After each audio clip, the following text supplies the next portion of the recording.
It's an original ball for an original guy. It's the Marty Supreme ball, not the Marty normal ball. And welcome to the Mind Your Movies podcast. I'm Ryan, I'm Shane. and today we're the Supreme. Not really, we're not that guy, but We're the Supreme Podcasters. but we are talking about Marty Supreme, the new Yeah. Josh Safdie movie starring Timothée Chalamet. It's getting all sorts of attention.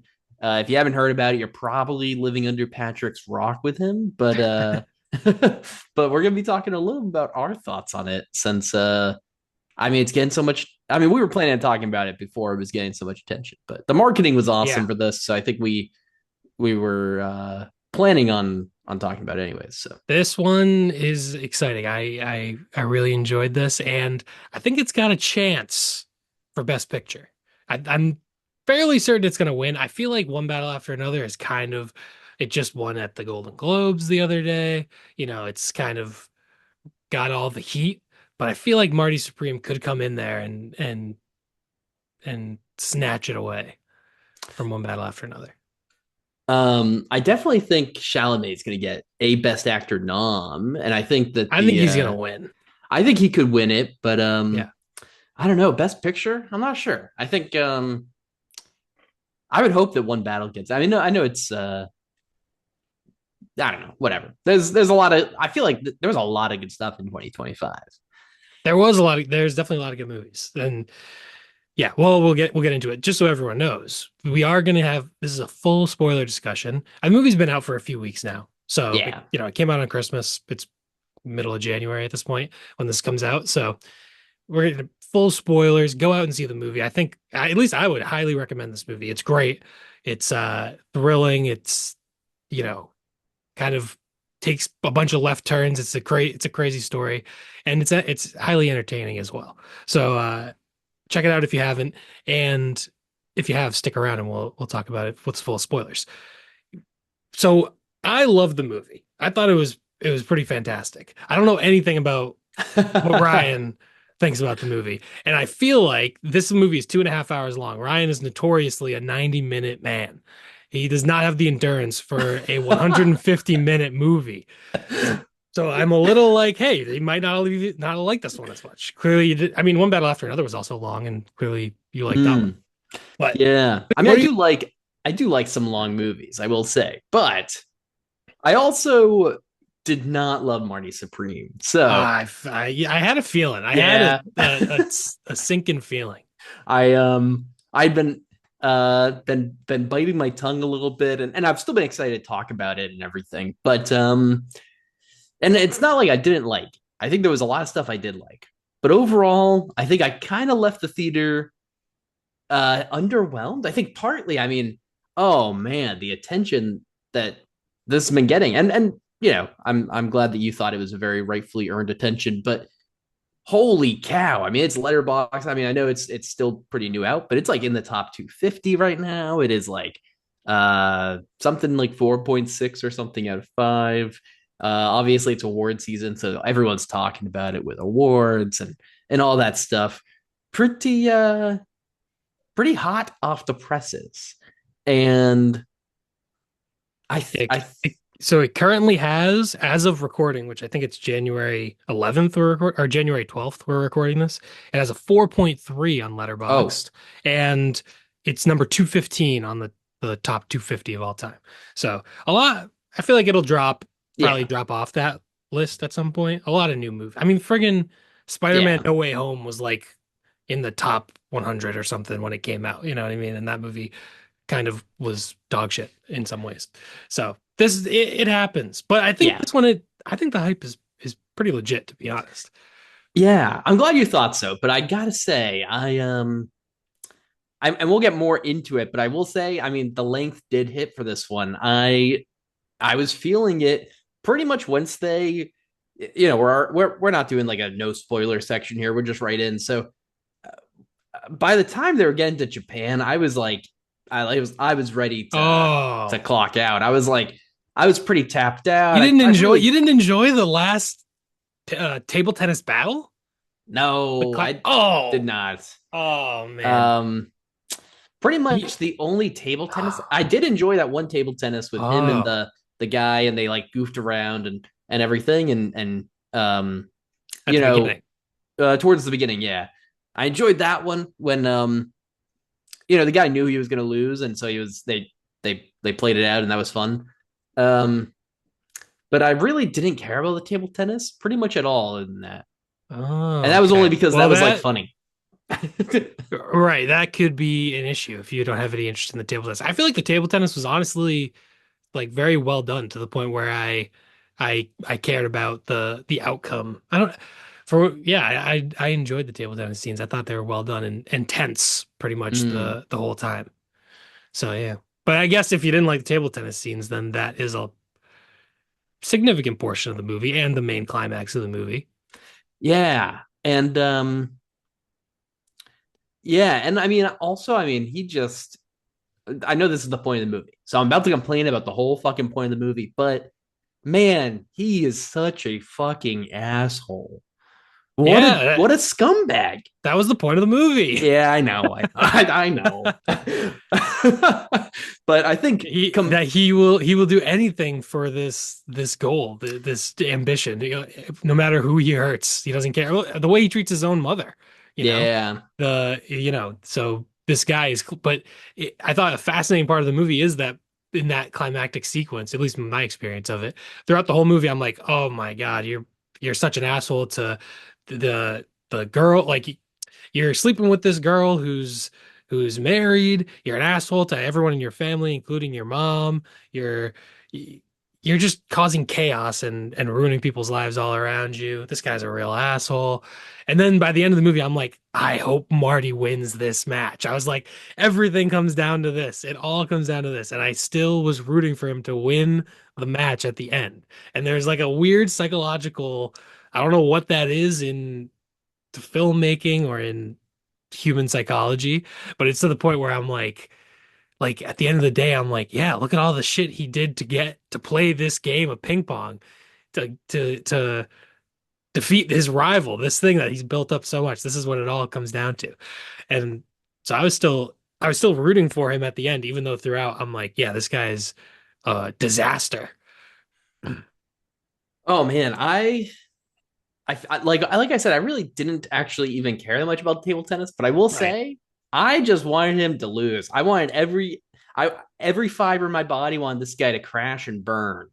When the guy was like, I'm a vampire. I've been around since 1601. I blah blah blah, right? I I wanted him to just rip the guy. I wanted him to, Marty would win the thing, and then he'd be on the way back or something, and he would just get ripped apart by an actual vampire. I was like, that's what needs to happen. That's this guy needs To be this an guy needs to actual get torn vampire. limb by limb by a vampire, and then I'd feel okay about the ending of the movie. Like, Interesting. Okay. I Yeah. don't know. Um, I, there's a lot of comparison here with Uncut Gems because Yes. Have you some seen Uncut I Gems? have, and I love Okay. Uncut Gems. Right. Because Um, Uncut Gems, I think, is maybe I think we might spoil Uncut Gems at some point. I don't know. yeah. But Uncut Gems is the protagonist is probably just as big of an asshole, if not more. Mhm. But it's a lot crueler to the protagonist, I think, in Uncut Gems. So maybe that's part of the Yes. reason that this one we're kind of, and I think this one is kind of maybe more true to life. I don't know. I don't know. They're both true to life in their own way. But this one's Mhm. less like cynical. Uncut Gems is very like this guy destroys his entire life and all bad things happen to him. But Marty Supreme, it's really, which I think is actually kind of the story of America. It's like a super ambitious guy destroying everyone's life around him in order to achieve whatever selfish desires he has. And it's like, yeah, sometimes it does work out for these type of guys. You know what I mean? Like Yeah. that's the story of America, kind of people having these crazy ambitions and screwing over a bunch of people around them in order to achieve their goals. Not that that's a good thing, but that just is the reality, I think. Yeah. I can see what you're saying, and I do find myself at the end, like, again, not that it has to be a comparison to Uncut Gems, but it's hard not to almost when Um, And Good Time. Those three of them all feel extremely similar to me. See, I haven't seen Good Time, but I think I would like that probably more than Marty Supreme. I would guess from what I know about it. But Good Time is great. It's probably my favorite of the three, maybe just because it was the first one I saw, so it was very more impactful to me personally. But it's also the shortest of the three. I feel like it's under 2 hours, so there you'd probably enjoy that. But I will say that protagonist is also a complete scumbag. So hmm, know that going in. That yeah, but which but I think Good Time is still my favorite Safdie movie. yeah, it is funny because like I really don't mind a movie that has um a scumbag character even as the protagonist. I mean, I think um I don't always mind that, but something about this, I mean, I think it's the combination of that and also me just not caring at all about the plot. Like I think if it like in Uncut Gems, at least like to me in that one, the plot was a little more interesting where there's the whole uh oh yeah, not gonna spoil too much of it, but The where there's gambling aspects of it. exactly, and it felt like I cared more about the stakes and all that stuff. Hmm. Um which is just total personal preference, right? With not feeling as invested for this one. But I think that combination though of me not caring about the plot and also not liking the character. Yeah, I mean like I like The Godfather or Goodfellas, like you can watch these guys do like the most despicable stuff, but like if you care about the plot and you get invested enough that way, obviously you can still enjoy it. But I know I'm in the minority, but this one, I think those two things uh came to a pass together for me and just kind of took away from it for me.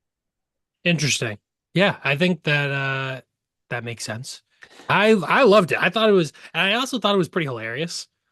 I thought it was very funny at multiple times. His outrageous comments about he's gonna do to whatever his rival what Auschwitz couldn't, and he's Hitler's worst nightmare. All this stuff, very interesting. I think this movie does have like an interesting uh like relationship with the Jewish American experience, or maybe just the Jewish experience in general. I mean, it's set in the 50s. It's only less than 10 years after World War II. Obviously, Right. the climax is against a Japanese opponent, and Japan was obviously on the side with Hitler during World War II. For anyone who didn't know that, imagine there's someone listening to this podcast History like, wait spoiler. a minute, really? Yeah, yeah. If you didn't get to that part of the history book yet, just so you know. Um, but then there's the part where he goes to he's traveling with the Harlem Globetrotters and he goes to Egypt and he chips off a piece of the pyramids to take home and he gives it to his mom and says, "We built this Yeah. because the Jews, well, I guess Israelites were slaves in Egypt. I don't know it's if the timeline perfectly lines up. That literally the whatever. We don't have to get into all that. But the point is that I feel like is such a big factor of Yeah. this whole movie. Not to mention the main villain, Rockwell, this super rich Nate guy with the most waspy American 50s like white picket fence Rockwell, Norman Rockwell. That's what you think of when you think of 50s Americana. So it is this like I don't know, maybe because of that, because of the certain context, there's an underdog aspect to it because of the like because of him coming from well, he's not even really from a super poor background. I mean, he's gets a job. His uncle owns a shoe shop. I don't know. I guess he doesn't come from a rich Yeah. background, that's for sure. Um, but yeah, I don't know that I'm the person to say this is the whole thing with you know the Jewish experience in this movie. I don't know necessarily all the connections there, but uh, there's definitely a lot there that maybe on a second viewing would be stuff to pick up on. Yeah, definitely. And I think I really did like a lot of that and just the period it's a kind of a Yeah. period piece, right? And that the aesthetic and I thought that was really well done, right? It feels like very lived in 1950s. It doesn't feel like just Okay. haphazard or it doesn't feel like half made. Yeah. It feels very genuine, and I feel like it feels a little like I don't know if I guess dirty is the right word, like gritty, like it doesn't feel like a bunch of sets that are supposed to look like the idea of the 1950s. It's like it feels very lived in and and real. Yeah, definitely agree with that. And even just the dynamics in a way where like um he's like working at the uncle's shop, but like doesn't really want to, and is being offered the manager role, but clearly wants to be doing something else and all that stuff. And that in a way, I don't know why, but that just feels very like 50s to me, where it's like people are trying to maybe branch out of their like families like business at least and stuff, and just kind of do their own thing and find their own identity. Mm. I don't know why that Yeah, feels 50s to me. Maybe it shouldn't, but I don't know. I see what you mean though. There's yeah. also with the 50s element, there is like Tyler the Creator is in this movie. Also George Gervin, the basketball player, plays the like owner of the ping pong club where he plays, like where he Oh, practices. Yeah, I didn't even put that together and I was like, "Oh yeah, that was George Gervin."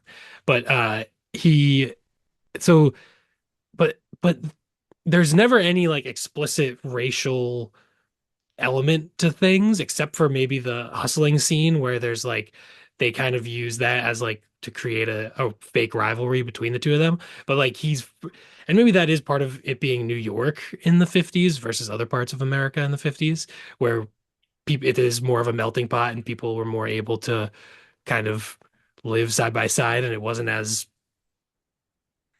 you know wasn't as big of a deal, I guess. But yeah, it's kind of because I don't know, at least when you see depictions of the 50s in movies, I feel like race and Jim Crow and all that stuff is always if there's a black person in the movie, then it's going to become about that. But it's kind of nice that in this, it's like, oh yeah, these are just characters. Like he plays with the Harlem Globetrotters, and you don't even really think about it, I guess. Which I don't know. Maybe you could say that's a bad aspect of the movie, but it's kind of a good thing in that I don't know. yeah. It No, I just see what you're shows a saying. different version of the 50s than the Yeah, stereotypical. right. Um, yeah, and I think that's interesting. Makes it does kind of draw my like it makes you wonder kind of what uh how I'm sure it is grounded, right? I guess it's just like a less scene perspective. The hustling scene, Mm. um, it was interesting that like everyone in that place was so compassionate and just hated Marty Mm. because Marty is an asshole and they can hate him, and they were so And he plays it compassionate. up. And he plays it up, of course, Yeah. right? Yeah, that's the whole bit, right? But it's interesting that they're so compassionate to um the taxi driver. I forget his name, but um Yeah, Tyler the Creator. I forget the character's name. um and yeah, and uh Wally. Wally, there you go. Thanks. Um I don't know if they really say his name that much I know, yeah. in the movie, but yeah, But it was but yeah, I it thought that is was not the stereotypical like it's like oh they go to an all white suburb and there's these they're specifically everyone there is white and there's like sort of 50s almost like Rebel Without a Cause like you could transplant them into that movie and they'd fit right in. yeah. So but yeah you're right they are like they're relatively nice to him. I don't know if yeah I don't know. So Yeah, yeah. they just despise Marty, which Yeah. yeah. Although I will say when they realize that they like scammed them and then they're chasing them down, are there any like N words or anything like Yeah. that? There is, right? Yeah. Yeah. See, that's when it all comes out, I guess. Yeah. Hmm. But yeah, that whole that whole scene was I just loved the whole movie. I thought it was just pretty exhilarating throughout, like every turn and just because Marty lives like life by the seat of his pants almost like I don't know if that's a saying but it's like Whatever. he's flying by the seat of his pants. I think that's a saying. Like it seems like he has no plan. Like he has this lofty goal and it's interesting because he like whatever there's so many aspects of the movie to talk about but there's a scene where he's talking to his girlfriend whatever whoever Odessa is Zion plays Rachel who's the she's married but has Marty's kid. She's pregnant with Marty's kid. He kind of like berates her in a very another scene that makes him pretty unsympathetic about saying about how his life is important and meaningful and her life is meaningless, basically, and that he has a plan and that she has no plan or anything like that. And I thought it was very as you just watching the movie, it's so much the opposite. Like it seems like so much projection where it's like, does this guy really have a plan? Like he's like, all right, he's focused on ping pong, but everything else, he's like, I don't know where my next meal's coming. I don't know where I'm sleeping tonight. I don't know, like but I guess he does talk about that of just having belief in that, and he kind of like makes it happen any way possible, and that's how he ends up fucking over a lot of people because he'll do anything to get it. But that kind of a living that way is not something I could ever do of like being that chaotic and like that little stability in your life. Uh, but for a movie watching experience, it makes things because there's always tension and like there's always something going wrong. So I feel like it does make, for me at least, it made it like I was pretty invested in what was going on just because there's constantly conflict and chaos and all Hmm. this, and there's always stuff going on. Yeah, I mean the whole section of him trying to get money for Japan. There was some good stuff in there that I did. I mean the whole fire scene with the gas station that was intense. And I felt like I actually felt a little bit for him because it felt like he realized that he fucked up. He's like looking back at the fire and he's like it like feels like he's like maybe about to hit some realization that he can't just keep fucking everyone over and playing it off the whim, but he does. Um, but I thought I liked that scene quite a lot, especially when they're driving away and he realizes what happened. Yeah, I thought that was really good. but yeah, yeah. He definitely has the hustler's mentality. And I thought it was interesting that Rachel, I think, also has that where like she kind of is working with him at a certain point and she's like trying to get the money from Abel Ferrara, when they have his dog and all this type of stuff. And she's trying to so she is and also she fakes the black eye Yeah. and all that. So they're kind of perfect for each other in that they both have that hustler's mentality of getting whatever they want by any means necessary almost. It's just that she wants Marty and Marty wants ping pong. Yeah. So that's the conflict there, but they're kind of perfect for each other and their hustler mentality. It did feel though like you know, they were just both on the brink of like something terrible was bound to happen because they were both just hustling. They were both just lying to each other and lying to everyone, and everything was gonna come crumbling down. I mean, obviously, but then it doesn't because the like it kind of does, but then also he looks at the kids. I'm gonna be honest. The last scene, that last shot, I did not. I did I not thought it like was that. great. I did not I like thought it that. was great. Yeah. Interesting. So what did you like and did you think it was like how did you interpret it? Yeah, I mean that's probably the difference maybe. But my interpretation was that he looked and he was like he felt like he had to turn stuff around now or something. You know. And I don't and I'm just like, man, you had a scumbag to everyone this whole time. And Yeah. now everything is just going to be perfect. You're going to live your life. I There's going don't to be think no that consequence. I don't think that's meant to be that everything is going to be perfect at all. But I think it is that he sees now that he cares about something more than Mm-hmm. himself. The whole movie, all he's cared about is himself. And now he has something else maybe that to put number one above himself. So Yeah. I think that's more what it is. But I still think Mm-hmm. ultimately he's still Marty. We just watched all of his actions for 2.5 hours. Like the guy's gonna still be chaotic, and he's not like it solved everything. Yeah. But I think there is kind of a breakthrough, but I don't think it suggests that everything is solved necessarily. Mm-hmm. But yeah, I can see what you're saying. I think it's just like the lack of the lack of consequence. I mean, there is well, consequence at times, but there is then consequence in that he can't get back in the tournament. He you know, he can't get back in the tournament. He has to take this sort of like moral victory. And he does win the match, but ultimately, like no one else cares. Well, it's only for himself, which I guess makes sense because he's just living for himself anyway. But yeah, I mean, I do know what you mean. Things Yeah. mostly work out for him. Like even when he's like, "Oh, you're stranded in Japan now," it's like, "Oh, well, he ends up going back with the U.S. military. They bring him back." Like, but Yeah. the I mean, consequences are also for the people around him for and everything. You know what I mean? So yeah. Yeah, I mean, I do see it. But I don't because know. that's life. A lot of most people. How do you think Donald Trump? He's literally Donald Trump is the most successful like idiot of all time. All he's done is be a complete scumbag his entire life, and he's just like failed up and up and up and up. And this is America. This is real life. We have like people. If you're just like a completely dedicated psycho and you just don't care about anyone else, and you just are determined, like eventually you're probably gonna get your way in one way or another. Like that's Yeah. I think that's just the reality of like America. And not that it's good that it's that way, but I think that's the way it is. See, I like my cynicism in Cold War anxiety about nuclear destruction, not about people that are scumbags ruling the earth. Well, you gotta Um, accept it at some point, I guess. yeah. No, I mean, I see what you're saying. I think,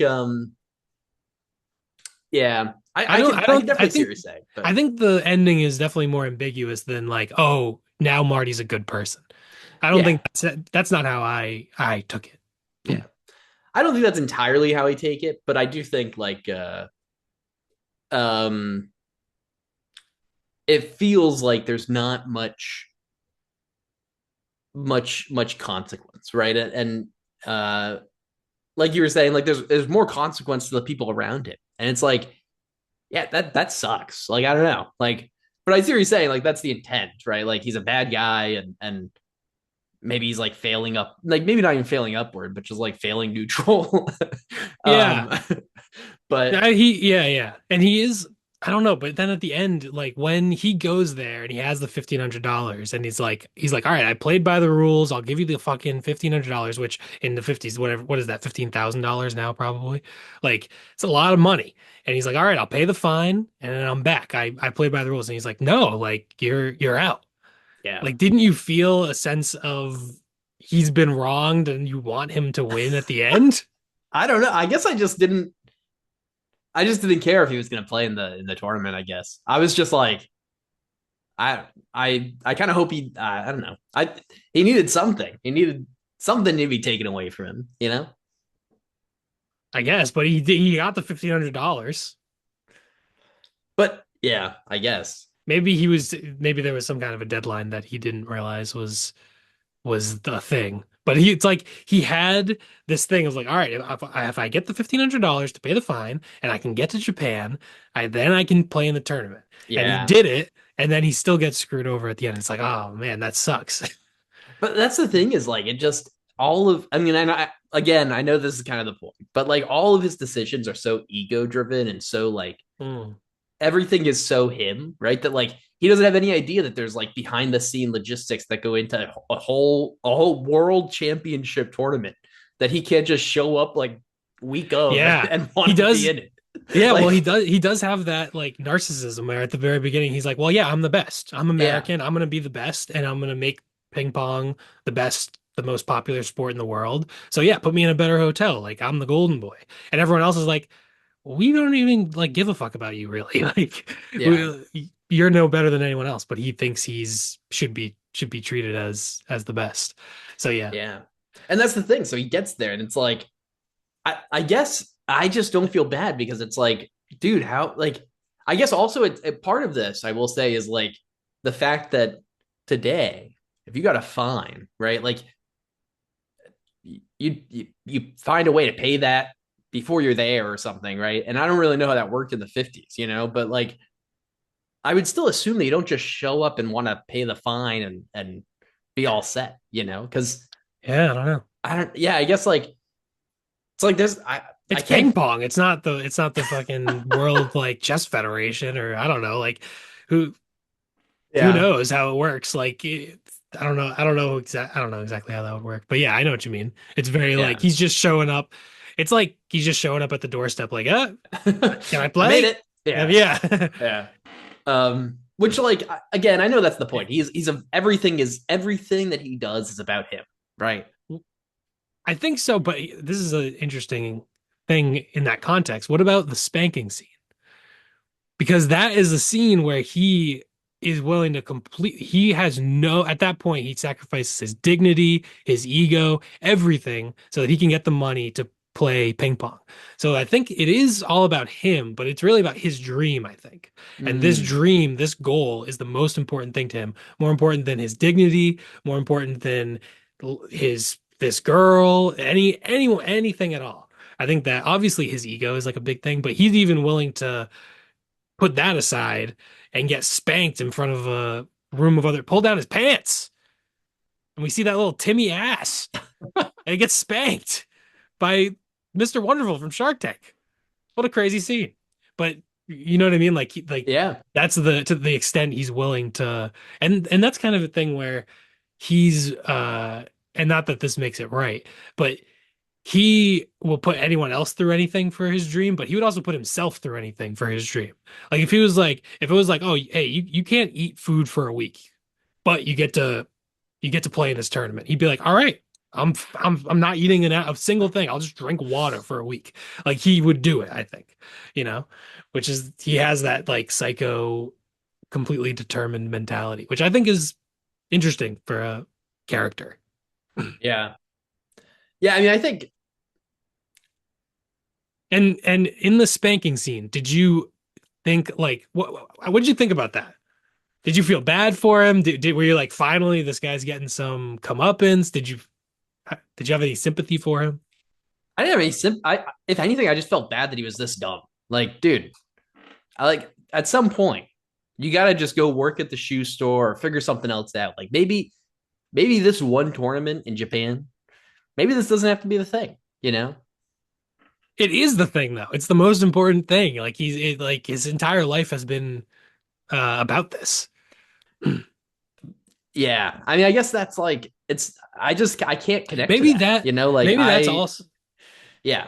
yeah, I get that. But that's also could be why he cries at the end, and that now his life has a new meaning. Mm, He's done not that he's done with ping pong. He's probably gonna go play ping pong that night. Let's be real. He's probably gonna leave. He's gonna be like, saw the baby. I gotta go practice my ping pong, and I'll be back. And then baby racket. who knows if you'll see him in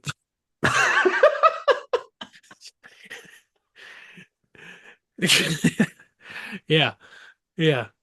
Uh I don't know where I was going with that. Baby Rap really threw me My off. Oh bad. yeah, but that's it's sort of a new chapter in his life of a new most important thing. But Yeah. yeah, Yeah. I think that's another part of it for me is that I just can't connect with uh there being this one like this singular thing that everything else is centered around for you, right? It's like that type of devotion just doesn't click for me, I guess. Like I don't understand it. Like that I seems think so impossible. But I think most people, probably me and obviously you just said, but me included as well, also are not really wired like that. But there are people like I think a lot of not even I don't even know if it's most athletes. So I think a lot of athletes are just physically gifted. They were in the right circumstances. You know what I mean? If you're 6'10" and you start playing basketball when you're a kid, maybe you're going to end up playing, you know, some people, it's not out of like a crazy devotion, psychotic devotion, but people like Michael Jordan or Kobe Bryant or LeBron, Tom Brady, like people with yeah. that type of, that's all they care about is their craft. And I think also maybe Josh Safdie, this is like his experience with filmmaking and like trying to make movies in those maybe the past 15 years. And then yeah, I think he recently had kids, maybe after Uncut Gems. I'm not sure. I don't Mm. know all the details of that. But I think that there is like a very personal element of that. But I think a lot of people uh in those type of careers, either like athletes or like business people, like people who become who have like this business idea and there's I don't know, I guess it could be across a lot of different you Yeah. know, types parts of society. But this movie's obviously about athletics, even though it's table tennis. It's not the most lucrative. It's kind of funny too because you know that it's he when he's like, yeah, I mean, table tennis is going to be the biggest thing. Like I'm gonna be on a Yes. Wheaties box. This is gonna be the most popular sport, and then you know that that's not going to happen, but you still kind of are like, ah, I see the pitch. I see the vision.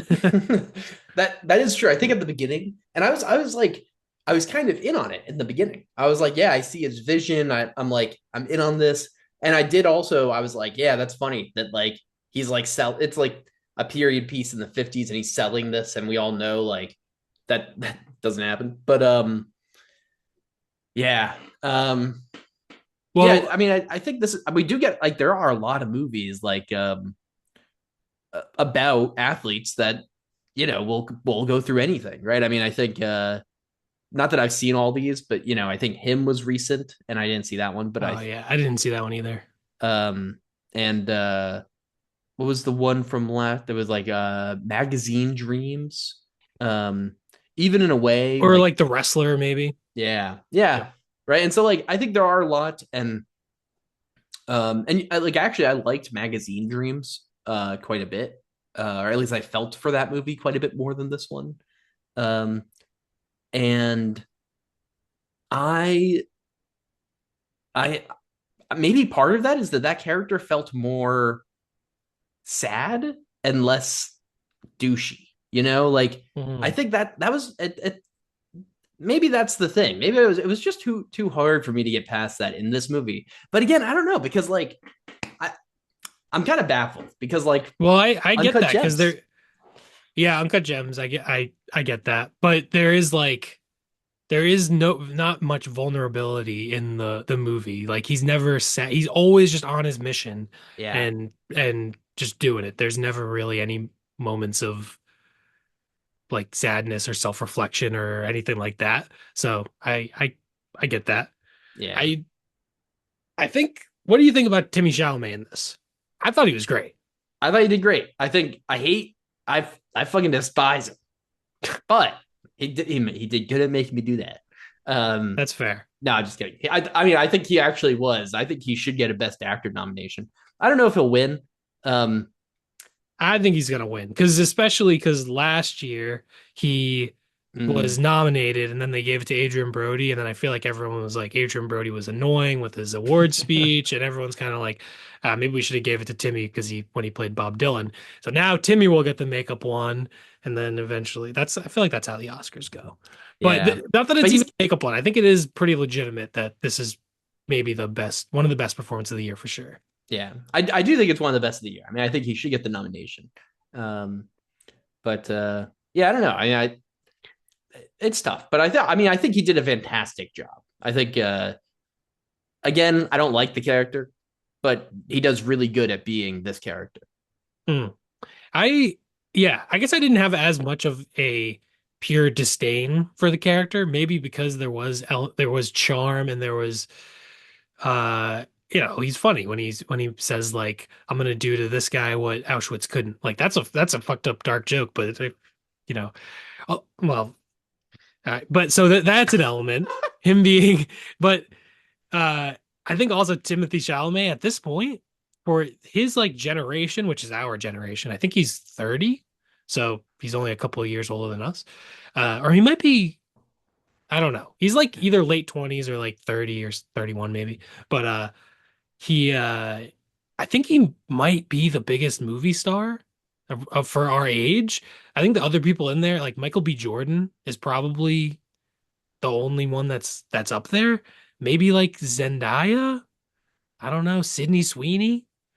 Maybe that might be like the top four of like just as far as like straight up like popularity, the bringing in like attention and people, just as far as that generation. Because there's obviously Leonardo DiCaprio, Yeah. Brad Pitt, Tom Cruise, like those they're all in their 50s and 60s. So for this new generation, I think it's nice that there's up and coming movie stars that people care about. Yeah.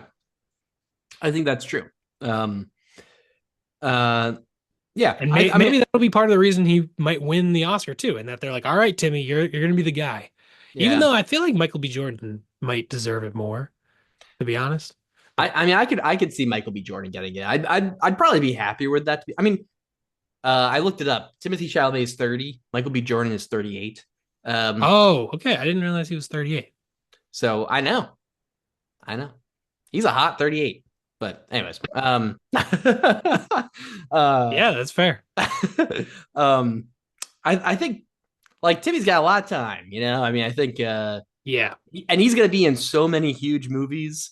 I, I he's gonna get an Oscar for best actor in the next 5 years. I mean, And that's what everyone says though. I think if he deserves it, he deserves it. People always say that, and then sometimes it doesn't happen. I know. I I can see that he is definitely deserving of a nomination for this role. And I think maybe it's just hard for me to put past everything else that I feel about the movie. Yeah. But it's hard to imagine that it's that it's more deserving than Leo or Michael B. Jordan or uh, I don't know. I don't know. Whatever. I I think. see. I see your point. I see your point. Okay, but one thing I did want to mention, well, there are two extremely weird scenes in the movie, which we can't talk about. But I wanted to mention the honey scene. Oh wait. Oh yeah, When that was weird. when the opponent, whose name I keep forgetting, even though I keep referencing the character, but he's Bella Kletsky. I think he's like British or like at that he lives in the UK now, maybe, but he was in the Holocaust, and he's sort of, he has the interaction with Marty during the game when he's like knows he's gonna lose, and they kind of play it up for the crowd. And they're kind of rivals, but they're actually friends, you find out. And it shows him from the Holocaust, and he would go out and he would find mines, I think, and he would like disarm mines for the around the camp. And at one point he found like a beehive, and and he puts all the honey on himself, and then all the people in the camp are like licking the honey right off of his hairy body. And it's like, my reaction was, this is gross, but also it's like, this is such an extreme situation that this is what these people have, you know it's come to, you know but I think that is also a big thing of, maybe, in contrast to Marty, in that Marty is American, he's Jewish American specifically, and that he didn't experience that, and he has such a different attitude and personality as compared to Kletsky. Hmm. Like, Kletsky seems very more down to earth, more like, he doesn't have this type of narcissism and stuff that Marty does. So maybe that was part of it, but I don't know. What was your reaction to the honey scene? That was probably the scene that felt to me like kind of out of place in a way, or just that it was shocking. Yeah, I mean, I think I ultimately kind of just feel similar, right? It was shocking. Um, I wasn't really sure what to make of it. I was kind Hmm. of like, huh, that was odd. And it's like, Yeah. and of course, it's Marty making him tell this story, or prompting him to Hmm. tell the story to the ultra rich guy, and I wasn't really, yeah, I just wasn't really sure what to make of it. But it was strange, and it was, um, it I think it definitely showed a huge contrast between those two characters for sure. Um, Hmm. Also just in terms of like vulnerability. I mean, like Marty, when he's being interviewed, Yeah. he deflects everything, and he lies about his background and Yeah. backstory and everything. And this guy's willing just to tell this story at a table, and to someone Yeah. he doesn't even know. So um just and uh just shows kind of the difference between the two characters. And yeah, I don't know. I guess that's Yeah. kind of the main things I was thinking about it. That makes sense. That makes sense. Can I guess what the other scene that you want to bring up is? Yeah. Is it maybe in the first like 5 minutes of the movie? The opening credits. The sperm. They're That swimming. was crazy. Swimming across the That screen. was crazy. Forever young. I wanna be forever young. What an incredible opening credit sequence. That took me a minute to. I was like, I had to I had a double take. I was like, what is happening? Yeah, Um, I had to laugh, and I was like, "This is incredible, yeah. amazing." That And was awesome. there are also all these people interpreting the movie as like at the end it's not his kid. And I'm like, I feel like the opening credits are like literally showing you the insemination that is showing you that it's his kid, almost to dissolve that doubt for the audience. Yeah, that seems odd. I would not have guessed that people would think that. I don't know. It's people have all sorts of stupid Yeah, opinions on the internet. Not that it's necessarily stupid, I guess, but who knows? Maybe that you could whatever you can twist yeah, and turn anyway. You could be like, oh well, this could have been the next day, and this is actually his her right. husband's sperm and not Marty's. But it's like it's kind of just a stupid way to interpret it, in my opinion. So I guess I am calling it stupid. So there you go. Yeah, yeah. Fuck you Well, guys. if you think that, I'm like, well, they showed it to like, why else would they show us the sperm going into the egg? Yeah, no, that I think that felt like I definitely interpreted that as like there is no doubt here, you know, Yeah, and right. Because otherwise, maybe that becomes such a big part of the movie yeah, of the questioning of it all. right. I think like, and then when he, you know, when he's just playing it off like it's not his kid and like Yeah, you just can't help but you know that he's just he's denying it. He's being an asshole. He's yeah. just being himself and And I wonder too if at the end the part of the crying is him being like, "Oh yeah, this is definitely my kid," yeah. and that this is like the confirmation he feels that connection, and he's like, "Oh yeah, that's maybe that's also part of the reason he has that emotional reaction." Mm. Yeah. Yeah, I could see that. But yeah, anyway, I fucking love the opening credits. I thought it was incredible. Speaking of, I mean, there's that great song, and also just the score throughout the movie was probably the highlight for me.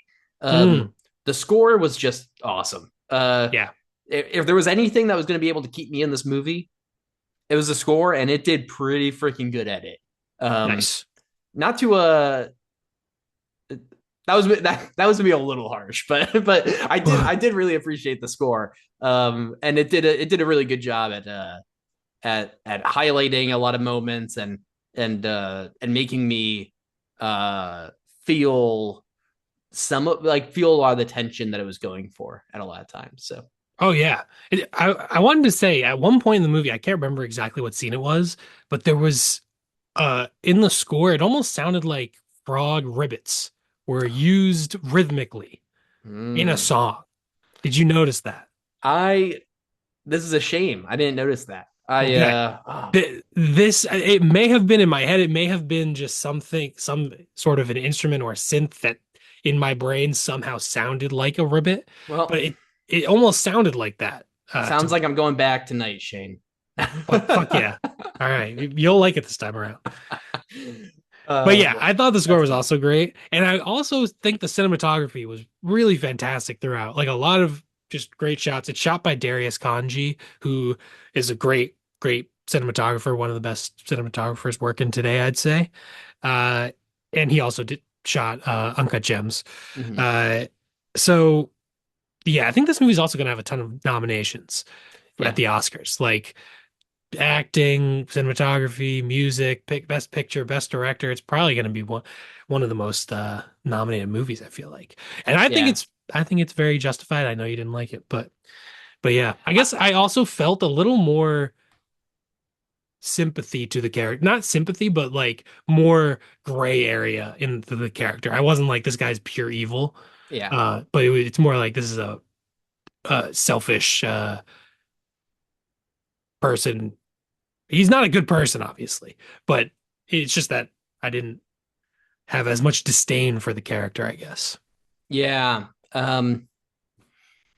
Yeah, I will say, I mean, we're not quite, I mean, we don't have to quite be there yet, but I will say I am giving this a 3.5 star. That was like, Oh, yeah, so I I know I'm harsh on the movie I here. thought you were gonna give it like 2.5, the way you're talking Nah, about it. I thought you were gonna give it 1 star. I mean, no, I was between like 3 and 3.5, but I do think like when I was writing up a lot of my thoughts, like the cinematography, the score, the acting, the production design, especially the time period, um and a lot of stuff does do really well here.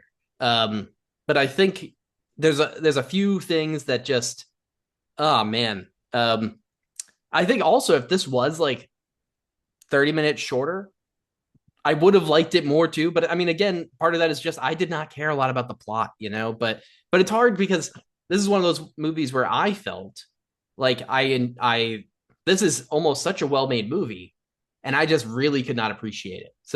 Um, so I mean, like, you know, you give it I get half a that. star for a bunch of stuff, and it ends up 3.5, and you still didn't really love it, you know. And um, but yeah, I mean, I so get it's not that I really hate the movie as much as I think I didn't really like the plot, and I kind of hated the main character, but I did like right. a lot of other stuff. That makes sense. That makes sense. I feel like this. It's interesting because in 2024 a movie came out on Christmas that you loved and I thought was too long and boring. Mm, Nosferatu. This yeah. is almost an inverse Nosferatu situation where Whoa, that's and they're funny. right and they're both kind of like well shot period pieces, kind of nice craft, but one of I loved Marty Supreme, you loved Nosferatu. I thought Nosferatu was mostly boring and I was like, yeah, I've seen the other versions. I know where it's going. This doesn't have to be 2.5 hours long. And then yeah, that's kind of how you felt about Marty Supreme. So there you go. And also, you're the horror guy. I'm the A24 guy. It all just makes sense. We're just Yeah. stereotypes of ourselves at this point. We're gonna have to see every year we're gonna have to do a Christmas release as one of our episodes, and we're just gonna have to see if that keeps going. Have to disagree on it again. Yeah. Yeah. Well, this year, I mean, Dune comes out before Christmas. I think it's like Yeah. December. Isn't it like the 18th or something like that? Something like that. I think it's like in the Whatever. first couple weeks. Yeah. Yeah, maybe like December 10th or 11th, something like that. But uh yeah, I'm so excited for Dune. I don't know. I don't know what the fuck's going on with that in Avengers. I don't know if they're gonna. I feel like they have to move one of them. I mean, let's be honest. Avengers has got to back down. I think I hope so, but I don't know if they are gonna put their pride away. I know it. I think that's tough, but I think like it's hard to imagine that Disney really has that much faith in the Avengers movie when I I, I mean they've had to do so much here. They've changed around what did it not stage phase 4 plot so many times with the literally just like different villains and like I Yeah, like they really have no, it seems like they're kind of like grasping at straws. I think if they have any hope of salvaging it, they've got to push it a little bit. They've got to give Dune the time. I don't know, whatever. They probably yeah. won't because it's Disney and they have so much money and I think Dune's gonna push it into November. oh wow. That's what I think. That's my I prediction. wow, all right. That interesting. So we have Because I don't think opposite predictions here maybe. because do you think Avengers is going back into 2027? Because that seems like No, I but don't I could know. see. I mean, I could see Avengers going into November or even Mm, going, Christmas or something. yeah, maybe. Either way, it just seems like a bad idea with like the IMAX screens and like what you having both of Yeah, them out at the same time. I don't know. yeah. No, it seems. Yeah, I don't know. It's But tough, maybe but they're I. gonna try to make Doomsday a thing. Oh yeah, A Barbenheimer type situation. yeah. But we'll see. That I mean, honestly, that worked for Barbenheimer. So But anyway, with both those movies coming out, not that I actually give a fuck about the Avengers, but with Dune 3 coming out, that's all I really care about. Uh, I'll just want to watch that. And then I feel like those movies are going to take over everything. So maybe next Christmas will not have a lot of, I mean, I'm sure there's something has to come out, I yeah, guess, but maybe it won't be anything too big. I don't know. yeah. Curious. Well, we'll see. Yeah, we'll see. But one thing I did want to mention, we haven't mentioned at all, was the dog Oh scene yeah, in when and I thought that was another example of part of me being so engaged with it is that like there is no downtime in the whole movie. And sorry, the one scene where it's like, all right, we're gonna get a hotel room, we're gonna relax, we'll go do some stuff. It's like, all right, we can shower, we can chill, and then the literally a tub falls through the floor. and chaos erupts again. So as soon as you think there's going to be some kind of a break or something, more chaos erupts. And now this Abel Ferrara character is involved, and the whole dog side plot and everything. And I really enjoyed all that. I do see how it's a little bit superfluous, I guess, if you were trying to cut things out.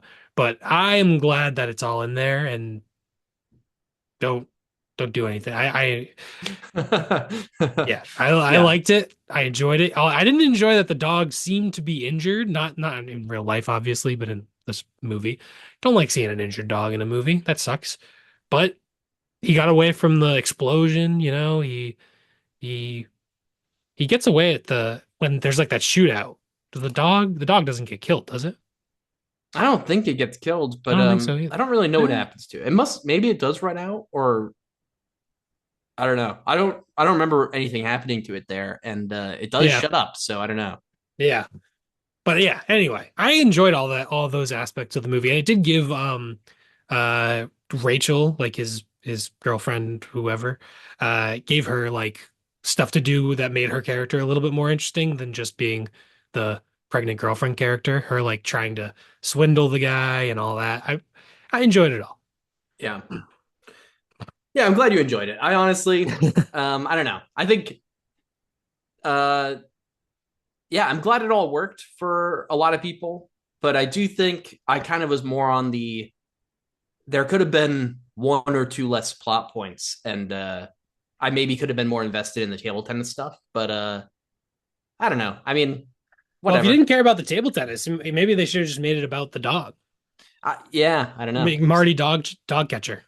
Maybe instead of working at a shoe shop, he's a dog catcher. And that's the plot of the movie. In your spin off, Marty mediocre. I could have been into that. Anything? I mean, also there's the whole like Gwyneth Paltrow element of the movie, her being this older actress who I thought all that was really well done. I liked her character. Uh, when he's cucking Mr. Wonderful, it's pretty like you kind of feel bad for him, but then you're like, oh, this guy's like a complete asshole. And then when Timmy's getting spanked, it's like, well, he did fuck your wife a bunch of times. So the like, even though it's not good to fuck people's wives, I'm kind of glad he fucked your wife because this guy's an asshole, you know. So I enjoyed those aspects of the movie as well. I thought Gwyneth Paltrow was really good, and Kevin O'Leary was well cast and did actually a really great job as his character, I think. yeah, I do agree that I mean all the acting I thought was just was pretty brilliant, but Hmm. yeah, I mean Uh, it's hard to I don't know. I think A lot of side characters. yeah. There's Emery Cohen plays Rachel's husband. He's really good, but he's only in a couple scenes. Uh, Luke Manley plays Marty's like friend slash business partner who's like trying to start up uh, the orange ping pong balls business. Hmm. And I thought he was really good.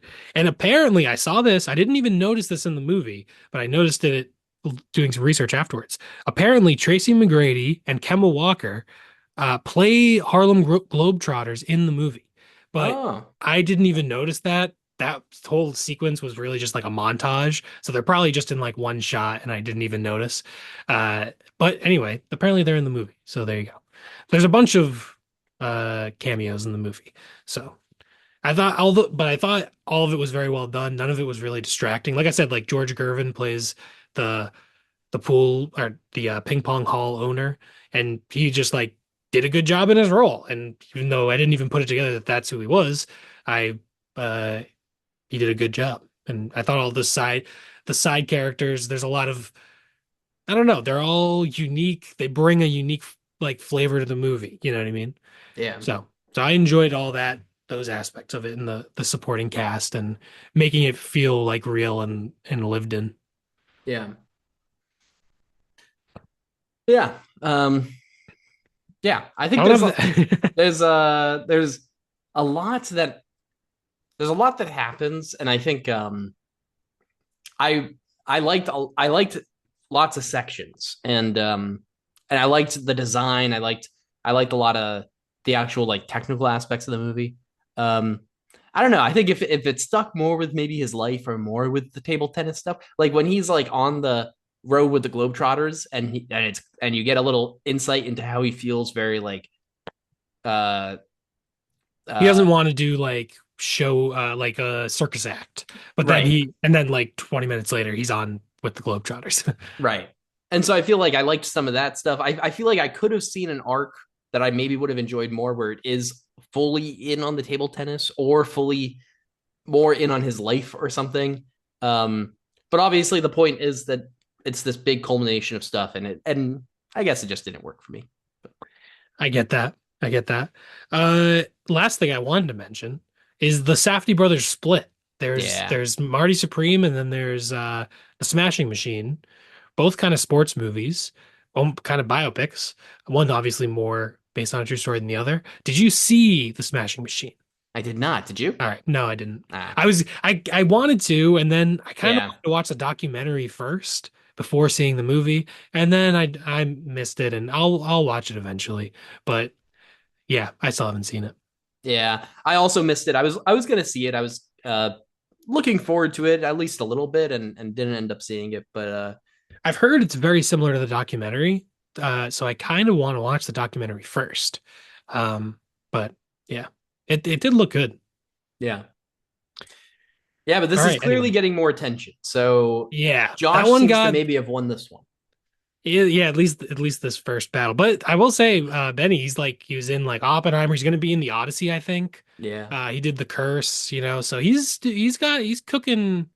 I think this is not a Joel and Ethan Cohen situation where they split and then one guy is like, "Oh yeah, this is makes sense.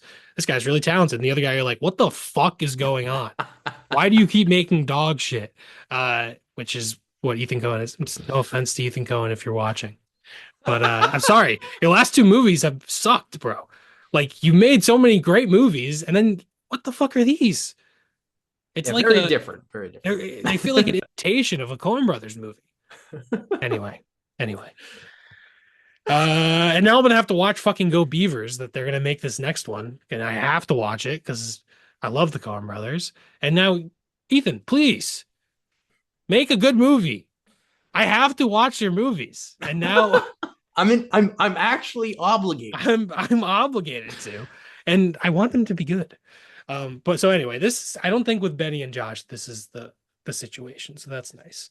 Yeah. Um, but yeah, I wasn't sure if you had seen the movie, so I wasn't sure if you had any thoughts on the two movies. But yeah, Yeah.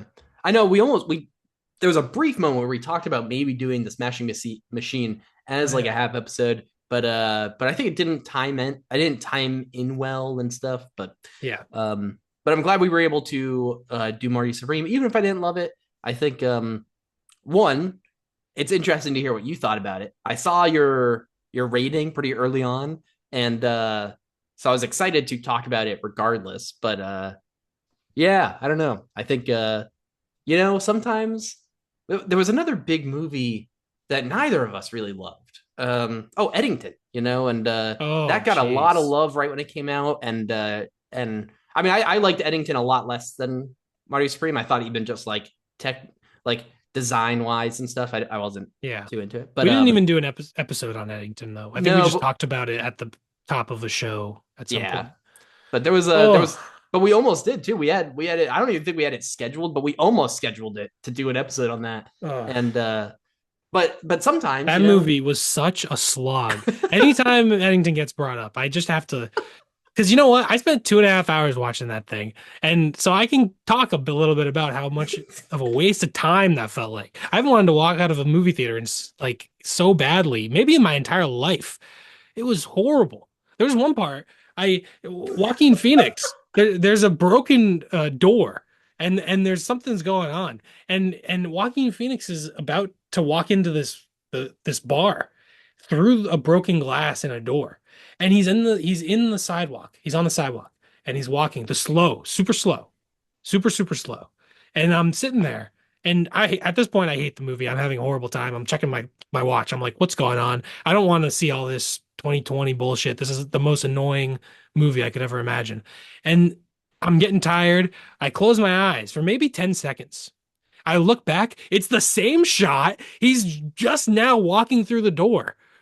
Just cut it a little bit or something. The movie's 2.5 hours long. It was it was an excruciating experience. Yeah, I Absolutely excruciating. apologize to all of our viewers for bringing this up again. Eddington is my trigger word. I Yeah. have to rant against Eddington anytime it gets brought up. What a miserable experience of a movie. So cynical, just absolutely awful. I hated it.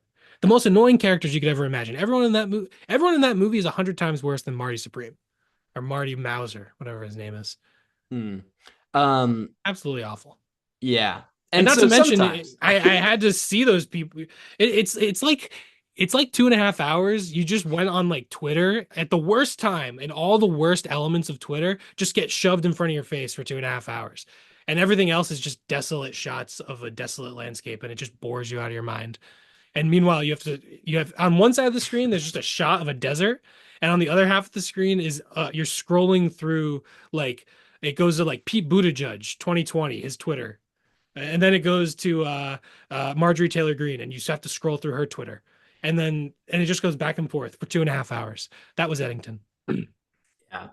Um uh, so sometimes these big movies, yeah, that it seems like a lot of people really enjoy. And I'm not really sure even how Eddington fares today. Like I don't know what its average is or anything. Some people really liked Eddington. I'm way on the outside on Eddington. Yeah, That's but sometimes they just don't hit. And I think Marty Supreme, I think I did appreciate a lot of what went into the movie, but it definitely didn't hit for me as much as it seems to be for everyone else.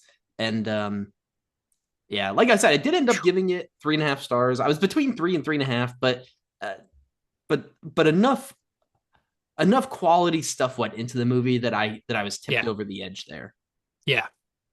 All right, I gave it 4.5 out of 5. Loved it. Thought it was great. Way better than Eddington. I'll tell you that much. Way better than Eddington. So I have a question though. Do you like this better than Uncut Gems? So I think I would go Good Time, then Marty Supreme, then Uncut Gems. I think that would be Interesting. my ranking. And then Heaven Knows What would be after Uncut Gems. And I haven't seen they did like one other movie before called Daddy Longlegs. Haven't seen that Mhm. one. Uh so that would be my Safdie rankings. And like I said, I haven't seen Smashing Machine. But yeah, Good Time, that one's like all-time favorite for me. Loved it. And I feel like Good Time, Uncut Gems, and Marty Supreme are definitely all of a piece, and they all feel quite similar to me in a lot of ways of being like a you follow a selfish man make a lot of destructive decisions for himself and the people around him, and there's a lot of chaos, uh, and it's very chaotic filmmaking style, a lot of handheld. This one's a little maybe less chaotic in like filmmaking style than the last two, but yeah, they're definitely all of a piece. And Uncut Gems I really liked, but I think my expectations were so high after Good Time that it Mm. slightly let me down. So this one I would put above Uncut Gems personally. But I also probably should rewatch Uncut Gems. I don't think I've seen it since I saw it in the theater. So Mm. Yeah. Also, I'll tell you what expectations are about Uncut important. Gems. Can I tell you one thing about Uncut Gems? Yeah. Way fucking better than Eddington. the So much better than Eddington. There were shots. There were interesting characters. The plot was interesting. You know that guy who's like a horrific gambler, completely self-destructive asshole. I liked him more than any character in Eddington. um You know who? You uh know what? I love Emma Stone. Emma Stone's great. What a great actress. You know her probably her worst movie, Eddington. I Fuck Eddington. And you know what? That took away time. Joaquin Phoenix, Emma Stone, Pedro Pascal, talented actors. How much time was spent making that? Just absolutely horrible. You're scrolling through Twitter, the worst experience of my life. They could have made a good movie instead. Anyway, this this I'm learning maybe I should not bring up Eddington on the podcast. I've been triggered. um but I'll tell but you yeah. what, I looked it up. Eddington, 3.4 average rating on Letterboxd. Okay, so it's taken it down quite a bit, which is Too nice. way too high if you ask me. That thing belongs in the dirt. Yeah. Put that thing down near. I mean, what's better, The Room or Eddington? I'm not sure. I'll tell you what. Eddington actually shot by Darius Kanji, who shot Marty Supreme. I will say the cinematography in Eddington, not the problem. Mm. Darius I Kanji innocent, and also all the actors innocent. They did their best. Yeah. Yep. I would rather watch a Neil Breen movie. You know, I haven't seen all of them. I mean, I check something off the list. You know, I mean, I'm not going to watch They Eddington again, and you could probably watch two Neil Breen movies in the same time.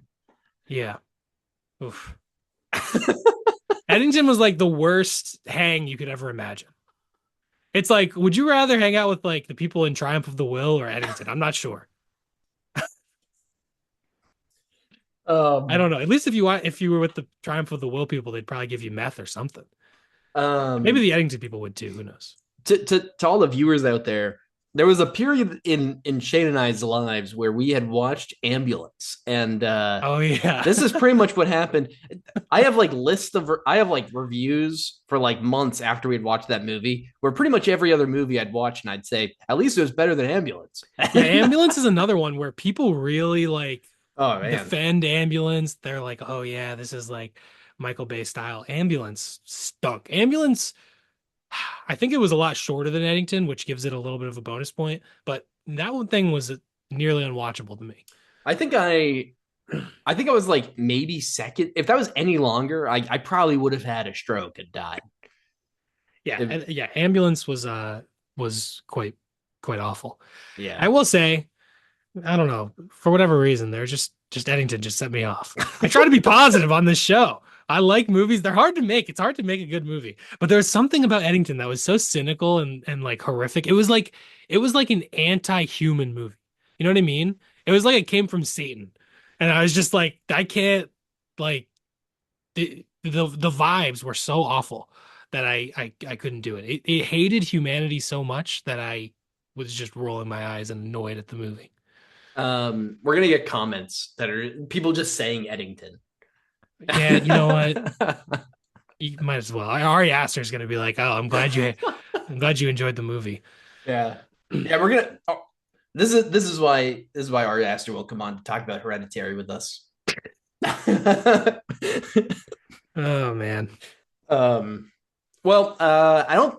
Before we get too off topic with more Eddington talk, I don't think we. I don't have anything else to say about Marty Supreme. No, did we have like a rating recap for Marty Supreme? Did you give the rating recap? I did not, but Did did you we. do you have it prepared or I do not, but you look up the Rotten Tomatoes.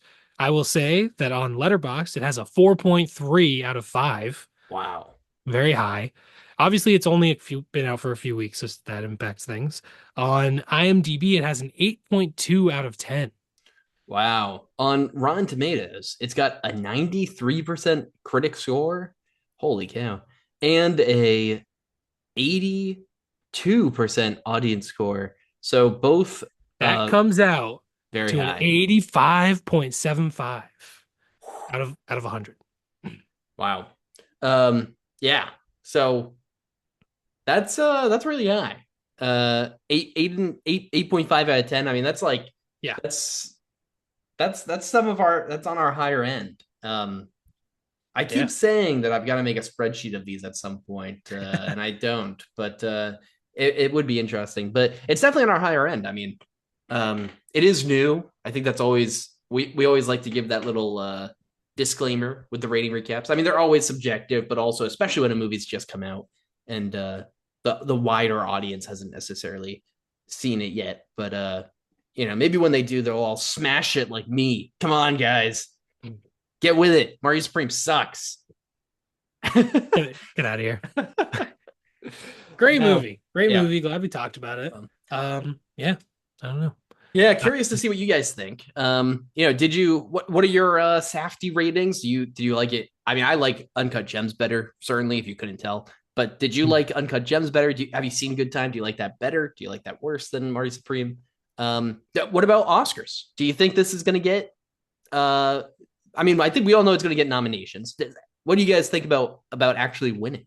What do you think it Yeah. might win? Yeah, So we're only a couple months out from the Oscars. At some point, we are going to do our Oscar prediction video, so that'll be fun. Uh, Next week we have Jackie Chan is the topic. So we got two Jackie Chan movies. We're doing Drunken Master, the original from 1978, I think, and Police Story 3, Super Cop, yes, which is a fantastic movie. Very excited to rewatch that one.